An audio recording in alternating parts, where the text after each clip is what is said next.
Manly Hall Official is glad to produce, publish and offer. Realization in action. Realization. Dear student, we have referred already to the power of the imagination in the mental and emotional life of man. It is important to understand that the imaginative faculty is closely associated with, and may be the direct cause of, a kind of pseudo-mysticism. A confusion of imagination and wishful thinking will result in what appears to be genuine spiritual development. Unless the student is protected during the first years of his development, he is quite likely to become involved in the illusions of the astral light, that is, the imaginative sphere. If you're enjoying this video and finding value in the content, we kindly ask you to take a moment to subscribe to the channel. A large portion of our listeners and viewers haven't subscribed yet, and by doing so, you'll help us grow and continue bringing you more high-quality audiobooks. Your support means a lot to us, and it's just one click away. So, go ahead and hit that subscribe button to stay connected and never miss out on our latest releases. While the disciple is attempting to release consciousness without the protection of an experienced teacher, eternal vigilance is necessary. This vigilance is impossible unless there is a reasonable degree of knowledge of the structure of the visible and invisible worlds, and a very real appreciation of the laws governing them. Carefully selected reading material is very helpful at this stage, and we recommend that the thoughtful aspirant secure a copy of Esoteric Buddhism by A.P. Sinnott. This is a simple and useful handbook dealing with a wide variety of subjects, all of them directly related to the adjustment of the contemplative life to the cosmic pattern. The book is inexpensive and can be found in most public libraries. Nor should it be supposed that the study of such a text commits the student to the Buddhist religion. The true mystic progresses rapidly through the illusion of sects and creeds and arrives at the realization that there is no place for religious prejudice in the enlightened spiritual life. Gradually, therefore, he accepts the contributions of all religions, recognizing the universality of truth. However, even reading has its hazards. The mind, confronted with new ideas or new interpretations of already accepted ideas, inclines naturally to a kind of enthusiasm. This stimulates the imaginative faculty, and the student rushes toward conclusions which may or may not be justified by the known facts. Again, there must be constant vigilance lest reason be compromised. The practice of esoteric disciplines over a period of time normally results in an increasing sensitiveness to spiritual values. This sensitiveness may or may not result in extrasensory perceptions. Generally, it is better if the development is not accompanied by a noticeable extension of psychical powers. It is very difficult for the novice to estimate the true value of extrasensory perceptions. The tendency is to overestimate their importance and, consequently, to overestimate the degree of development. This overestimation, combined with imagination and enthusiasm, can prove disastrous. The resulting disaster may take one of several forms. Overwhelmed by a little progress, the student may regard himself as very highly advanced. When wishful desiring is added to this state of affairs, the novice falls into a vicious circle of imaginary illuminations and initiations which will undermine him spiritually and nullify any legitimate progress he may have made. Many metaphysical movements have been founded by such enthusiasts, with detrimental results to themselves and others. Numerous so-called teachers of higher truths emerge from such psychic chemistry and support fantastic doctrines with the utmost sincerity. Most members of the metaphysical aristocracy with which the entire field of mysticism is plagued are the products of their own imaginations or of the wishful thinking of these so-called teachers. Reflect seriously upon these facts and strengthen your resolution against the natural temptations arising from imagination and enthusiasm. True progress should be sought after earnestly and as earnestly protected once there is evidence that some advancement has been achieved. Spirituality should be approached calmly and maintained calmly. It is as dangerous to overestimate progress as it is to underestimate it. No intelligent student wishes to assume the karma for leading others into error. We are responsible for the results of teaching that which is untrue. Therefore, we should instruct only to the degree that we ourselves have been instructed. This entire series of lessons has as its primary purpose the instruction of the student and the release of the power of realization through the medium of the personality. We hope that already you have discerned the difference between realization as an awareness through consciousness and that pseudo-realization which is merely an intellectual conception. To make this extremely delicate point as certain as possible, let us review the matter from several different angles. Even though you may be convinced that you understand the subject correctly, it will be profitable to reflect upon these observations and to satisfy yourself that no element of error has insinuated itself into your understanding. A slight error in the beginning, if uncorrected, may become a great fault as you proceed. An intellectual statement of a fact properly is termed an affirmation. That which is affirmed may be believed honestly, be mentally accepted, and be practiced as a virtue, and yet it may not be a realization. This is a subtle difficulty to grasp accurately. An affirmation is platitudinous unless it leads immediately and directly toward realization. In fact, it is far wiser not to affirm at all but to reverse the process. For example, it is an intellectual fact acceptable to all enlightened persons that the world, its laws, and the universal life that sustains it are good. To reason from such an assumption, for even a fact must remain an assumption until it be experienced, may prove satisfying to the consciousness and result in a mental and emotional condition of well-being. Yet the person who believes in the fact that the world is good can become a menace to himself and to society. The affirmation of the essential virtue of life itself can lead to a static condition and a fantastic effort to deny obvious faults and evident failings. It can result in a denial of experience and a refusal to acknowledge and to accept the challenge of progress. Or, again, it may cause the student to attempt to advance spiritually by means of a series of affirmative impulses. He may believe that he is improving because he is affirming good in various concerns wherein that good is not apparent. Each affirmation seems a contradiction of the next one. This is precisely the sign that one is dealing with a true enigma, for truth is made up of apparently incompatible opposites.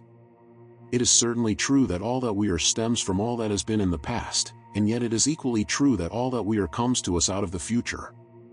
The first statement is the one generally accepted and is usually called science. The second, equally valid, is generally ignored and yet is the basis of all religion. The man of science affirms that what a person is determined by the past. He is the result of what he has inherited, of his environment, and of his experiences. The man of religion affirms that what a person is determined by his aim, by the purpose for which he lives, and by the ideal which he follows. Each of these affirmations is true, but each is insufficient. In point of fact, man is an intermediary being. He is bound to his past, but he is also directed towards the future. He stands between the animal, which he was, and the angel, which he will become. He is a battleground between his past, which pulls him downward, and his future, which calls him upward. He is the child of necessity and at the same time the child of freedom. Necessity is behind him, freedom is before him. His essence is in the way he directs himself, in his orientation. The decisive thing is not what he was yesterday, but what he wants to be tomorrow. A person is what he loves, what he desires, what he aspires to, and not what he already is. Man is truly himself only when he surpasses himself, when he denies himself, when he leaves behind the limitations of his personality. The intellect urges him from one extreme of attitude to another, and the emotions describe a similar arc from opposite to opposite. The mind, worried by the evils of the world which it has not been able to understand, searches eagerly toward a belief that all the world is good. The emotions, sensitive to the discords of human strife, quickly embrace any escape mechanism which teaches the reality of comfort and harmony. Thus, life is made up of alternation between hope and hopelessness, optimism and pessimism, attachment and detachment, good and evil. Pythagoras taught that realization was not to be discovered at either extremity of human impulse, but that reality abode in the median plane in the center between all extremes. Truth must be sought in balance, not in unbalance. The natural impulses, by their frantic searching, lead not to truth but to the compounding of error. Seeking neither to escape from evil nor to embrace good, the sage in contemplation releases realization through himself, and in the temperate central zone of consciousness proceeds directly, without undue haste or unnecessary delay, directly toward the real. As the motion of universal reality moves through him, he moves upon it as the singer's voice flows upon his breath. Realization should not result in any visible emotional reflex. There should be neither pain nor ecstasy. Rather, there should be an increasing placidity, visible as an intangible kind of strength, a strength without force, power without strain, and activity without stress. Once achieved, realization is not easily lost. But it can be dominated by the mind and emotions if egotism is permitted to remain in any part of the pattern. There is a story of a learned Brahmin who lived so nobly and so wisely that after death, he was carried directly to Indra's heaven, where he found himself one of a select group of extraordinary souls. The honor that had been conferred for his previous merits was so great that the poor Brahmin's head was entirely turned. He exclaimed in rapture that he was thankful that he was so much better than ordinary men. No sooner had this thought entered his mind than he felt himself being pitched out of Indra's heaven and falling with the speed of lightning to the lowest stratum of the purgatorial sphere. As the growing plant may be destroyed by an unseasonal frost, so the unfolding realization cannot survive any immoderate mental or emotional complex. Imperceptibly, under a false stimulus, the realization is undermined and shifts back to the status of opinion, affirmation, or emotion. The disciple, often unaware of what has occurred, thus impedes his own progress. The surest symptom by which he may discover that error is entering into his realization is the diminution of his placidity. When he loses poise, he has lost realization. Realization in action. As realization flows through the personality, it causes certain definite changes in the objective life of the student. These changes must be observed because they constitute the clearest indication of true spiritual progress. If these physical and tangible changes are absent, then the realization is imperfect. All causes produce effects consistent with themselves. Unfolding consciousness must normalize and make temperate the courses of personal action. In the doctrine of Buddhism, right action is one of the 8 spokes of the wheel of the law. According to the Buddhist canon, right action is action proceeding from the realization of the law. It is conduct under law whereby the life of the student is directed by inner impulses rather than by outward impact. The self dominates action. Realization refines and sensitizes the codes of personal conduct. The enlightened individual manifests a sensitivity, a gentleness, and a simplicity in his actions which contrast clearly with the standards of less evolved types. There is no realization without action.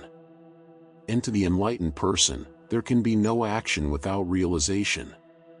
It has been my observation that the study of metaphysical subjects is not sufficient in itself to alter in any marked degree the standards of personal action. Students who have given the best years of their lives to reading and research still exhibit distressing symptoms of misunderstanding and ignorance. There is no virtue in affirming the possession of spiritual graces unless these attainments are evident in the natural reflexes of thought and emotion. To claim enlightenment and to practice criticism and intolerance is to deny, with proof, that which has been affirmed without proof. In such cases, it is apparent that realization does not exist. Perfection is not expected, but there must be definite evidence of improvement to substantiate any assumption of growth. As realization unfolds, it produces a natural sensitivity which cannot endure conflict within the personality. In the terms of Plotinus, the harmonies within the self verge toward the harmonies of the world. It does not follow that realization produces a supersensitivity to the problems of the outer life. The true mystic does not expect to change his world, but he does demand harmony within his own personality. The student who cannot meditate because his family, or his friends, or his environment is unsympathetic, takes this attitude because he is without realization. True realization demands no change in others, but insists upon certain standards for the self. Realization produces a marked refinement in the tastes, inclining the mind and the emotions toward an appreciation of beauty and nobility. It does not, however, demand possession in order to satisfy the appreciation. The Indian mystic, beholding a lotus, sees in it the symbol of his whole spiritual aspiration, and reveres it for its beauty of design, its color, and the spiritual truths and laws which it symbolizes. Yet he does not desire to pick the lotus, or to make it his own. He is perfectly content to remain a little way off and to meditate upon its mystery. The proof of refinement is thoughtfulness. We may define thoughtfulness as a gentle and sincere consideration of any matter. Thoughtfulness also involves the factor of anticipation. The thoughtful action is one performed when the need is recognized rather than when demanded by pressure or expedience. Thoughtfulness is one of life's overtones, something added to the necessary, by which utility is beautified and ennobled. It is not the performance of action as duty, but of action as privilege. The presence of thoughtfulness indicates the extension of realization toward the object of the thoughtfulness. This results in another of the Buddhist articles of virtuous living. On the 8 parts of the path to the rear is defined by them as right thoughtfulness. This term is far more dignified, richer in meaning, than the term right thinking. If we meditate upon the difference, we shall realize that right thinking can be merely intellectual, but right thoughtfulness is understanding released through thinking. We have emphasized already the mystical significance of appreciation as one of the greatest powers of the soul. Now we must associate appreciation with right thoughtfulness. The result of combining these forces is right veneration. Never interpret veneration as a mere acceptance of the sanctity of some object, person, or belief. Veneration is much more. It is a gentleness toward all life, a realization of the intrinsic nobility in all living things. It does not cause the disciple to fall on his knees in blind adoration. Rather, it inspires a desire to love, to serve, and to protect all life. It would seem obvious that, with such forces stirring within the personality and its sensory extensions, marked changes should be evident even to the uninformed. Therefore, we say that realization moderates all courses of action and becomes, in a sense, visible through the changes which it produces in visible and recognizable consequences. The Orient places the highest stamp of approval upon evidence of realization in action. Whereas the West rewards activity according to the measure of its intensity, the East honors action in terms of its quality. The Westerner is termed active if he appears to be in a continuous state of motion and agitation. The cause of the agitation and the direction of the motion seldom are considered. The Oriental regards agitation with definite distrust, and motion without direction as a total loss. The performance of unnecessary action is recognized as a proof of ignorance. Realization, because of the gentleness of its inherent nature, never impels to violent consequences. It never leads to abrupt, disconnected action. It does not produce contradictions, and never inspires intolerance. Reason stimulates observation, which may be defined as right-seeking, another of the Buddhist virtues. Observation is a perception of values. Here again, the average Westerner is poorly informed. He has been trained to be impressed by mass and grandeur. He is unduly influenced by size, number, and proximity. His attention is stimulated by the immanent. He sees first that which is nearest in place rather than that which is greatest in quality. Through realization, the consciousness becomes aware of the dignity of that which is scarcely perceptible to the outward senses. He knows that truth, locked within form, manifests only in part according to the development of form. Observation is the power to perceive the degree of realization manifested through the forms about him. Each of the arts of Asia has a tradition that has been enriched by centuries of observation. The artist is rewarded by being understood by those equal to himself or superior to him in realization. An Oriental art dealer once showed me the treasure of his store. Each dealer usually has some treasure that he does not greatly desire to sell, but which he keeps to show those who will appreciate it. In this instance, it was a lacquered box carefully wrapped in silk and cloth according to the Eastern fashion. He explained that it had been years since he had unwrapped the box. Within the wrappings, there was a glorious, jewel-like perfection of the lacquerer's art. He opened the box. Within, a little tray occupied the upper half of the space. Removing it, he explained, you will perceive that there are no cleats on the inside of the box to support the weight of the tray. It is so perfectly fitted that it is sustained on compressed air. Yet it is capable of being weighted with such objects as might normally fill the box without falling to the bottom. It has been floating thus for 10 years. Consider that this box is made of wood and, therefore, subject under normal conditions to expansion and contraction, and to the effects of dampness, yet it has not warped even 1/1000th of an inch. This box was made by one of the greatest lacquer experts more than 100 years ago. In all that time, the tray never has stuck and never has loosened. He placed the tray back in the box and suggested that I press it slightly with my hand. I did so, and it bounced as on a cushion, but it did not fall to the bottom. By this time, the dealer had reached a pitch of enthusiasm beyond which his Buddhist philosophy would not permit him to go. But he had to dissertate a little more on the subject of the treasure of his store. The box with its floating tray may appear to be the product merely of ingenuity or skill alone. But it is more than that. It is a monument to patience. It bears witness to an impulse within the consciousness to do all things perfectly, the impulse to put the most of one's ability into every action. It reveals that the artist understands the dignity of action. It must bear witness to his best effort. It must reveal the inward desire that each action should glorify the self in the story it tells. When the action is adequately and completely performed, it has been a kind of worship. We honor truth by performing truth. We reveal the law by adequate action. Furthermore, those who see this box have an opportunity to share the realization of its designer. It is beautiful in all of its parts, bearing witness to the beauty of understanding which created it. It is perfect in all its parts, revealing that the technique of the designer was adequate to the expression of his inward realization.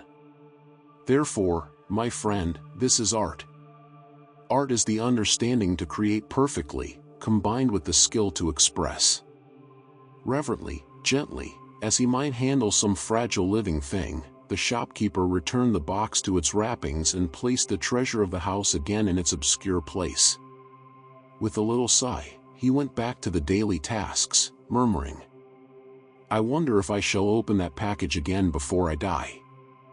This is a problem in right observation, to see not only the wonderful, but to feel the impulse which created the wonderful, not to be so much amazed by skill, as to be moved by the realization of what was necessary that skill might exist. Thus appreciation combined with observation produces the gentle veneration which was present in the manner and words of the little shopkeeper. How few there are in the world who could really understand the message of the lacquer box. Only a consciousness which has evolved its own creative understanding could sense the mystic communion with truth that was symbolized by the simple perfection of this exquisite piece of lacquer work. It would have meant much to Michelangelo, who knew that trifles make perfection. But only understanding can understand. The degree of realization which the student achieves in the studies of the mystical can be determined in part by his reactions toward the exquisite and the fine. If he still prefers the bric-a-brac with which the uninformed surround themselves, to the dignity of the blank wall, it is evident that realization is lacking. Take a man into an art gallery and ask him to point out the picture that he likes best. It will then be possible to tell the degree of his understanding. We refer now not to his technical knowledge of art, but merely to his internal reaction to the pictorial. Study the habits of human beings, and, most of all, your own habits. By observing your reactions and reflexes, you can determine with certainty whether you have discovered realization or whether what you fondly believe to be spiritual expansion is merely an intellectual conception.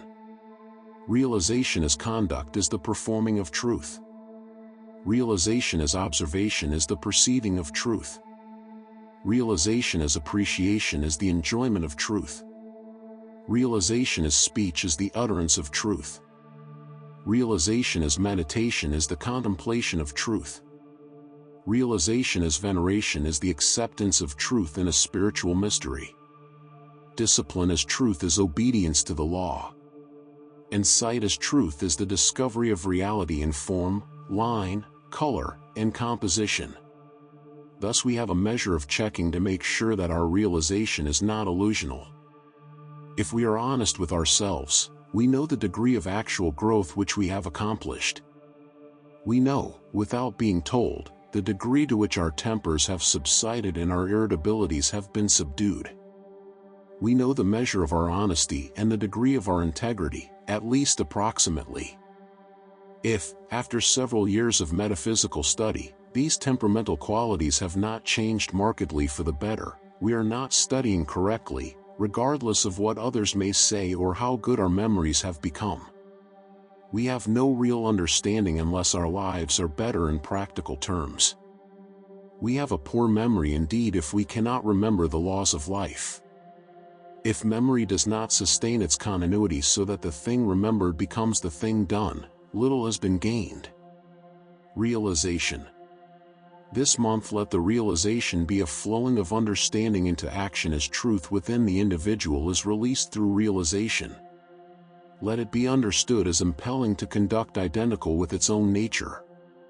The student should practice the disciplines of the law. He should know the law and the motion of his thinking. He should feel the law in the quality and directing of his emotions. He should express the law through the rhythm and coordination of his actions. Let him, therefore, during his periods of meditation, practice simply at first, and later with greater diversity of application, the experience of the law. Place before you on the table a simple but significant object, preferably something small and fine, something that you greatly prize. During the process of realization and with the consciousness rather than with the mind, extend your hand and pick up the object. Observe this simple motion. As your realization increases, the action of picking up an object will become symbolical of the entire development of your consciousness. You will find that the impulse will slowly change from a muscular reflex to a motion rich with meaning and rhythm impelled by definite understanding, clearly purposed, and executed with exquisite grace. As your understanding increases, the motion toward picking up the object will become slower and slower, until, like the Zen monk, you will be able to accomplish the action without movement, but by realization alone. Philosophically, this is a movable motion. The object will be picked up by realization. This does not mean that the physical object will be levitated or will be carried to the person by mental power or any physically miraculous means. It implies, rather, that the reality of the object, the significance, and the purpose which are its real self, will be picked up by the consciousness of the meditating individual without actually being moved at all. As realization extends throughout the departments of life, the simple act of picking up something will become symbolic of all motion. First it will be beautified, a grace and harmony will be conferred upon action, and gradually coarse action will practically cease, all action being performed within realization. Sincerely yours, Manly P. Hall. Copyright 2025 by Manly Hall Official. Thank you for listening. Please consider to subscribe, like, and share, to help the channel growth, new videos on a daily basis.